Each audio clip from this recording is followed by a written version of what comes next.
Hello, my beautiful people. Today we are going to be making orange loaf cake. I will link the recipe down in the description box.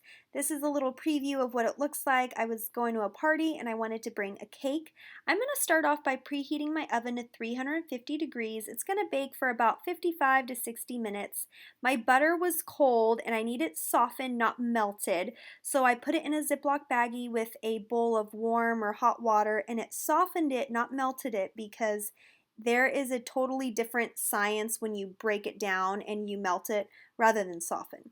So that's a little trick to soften your butter quickly. I have an orange tree and that's why I wanted to do an orange cake, but you have to be careful. You want to rinse off your oranges and you have to be careful when you grate it. Make sure you grate a section of the orange and move to another section. You don't want to keep grating all the way down to the white part because that's the bitter part of the orange. And feel free to use a cheese grater or a zester. I'm using a cheese grater, that's all I had.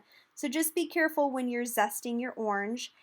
The next thing we're going to do is cream our sugar and butter, our softened butter. So make sure that you scoop out your sugar, use a flat edge knife to scrape off the excess sugar just so that you have a precise amount of ingredients. And I'm just going to cream that together. I love my KitchenAid. It's way better than using a whisk and a hand because you will get very tired. Or if you have an electric beater, that's totally fine as well. But the KitchenAid does it all for me, and you want to make sure your consistency is creamy. So like this consistency, you'll know when it's fully mixed together. And then you're just going to crack an egg, and I have my magic trick. I cracked an egg with one hand. I honestly cannot believe I didn't get a shell in there, but you just want to make sure you crack an egg at a time and make sure it incorporates and mixes, and then crack your second egg. And I threw in my orange zest, and I'm going to strain the orange juice so that there's no pulp in my cake, because who wants orange pulp in their cake? Not me. So I strained it, and yes, these are my oranges from my tree, so it's all organic and yummy and wonderful.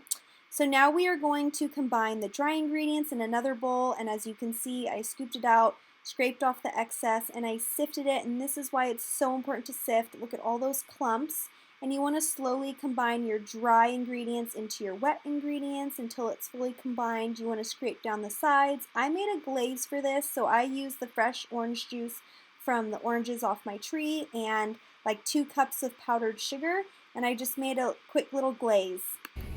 Okay, so I'm rushing off to the party. That's why I made the cake. But I just wanted to say that my oven was very temperamental. I have a mini toaster oven and it gets really hot really fast. So the recipe says 350 for 55 minutes. I did mine for 350 for 25 minutes, and then I lowered the temp to 300 and I did it for another 12 minutes and then another 5 minutes. So you kind of just have to check and see how your oven is, how your pan is that you're cooking it in, or your loaf pan. So you just have to kind of know how your oven is, but I will link the recipe down below. And of course, my girlfriend ends up making this beautiful, delicious cake that totally outshined my cake, but I got totally humbled that day. Anyways, thank you guys so much for tuning in, and I hope you try this recipe, and thanks for your support.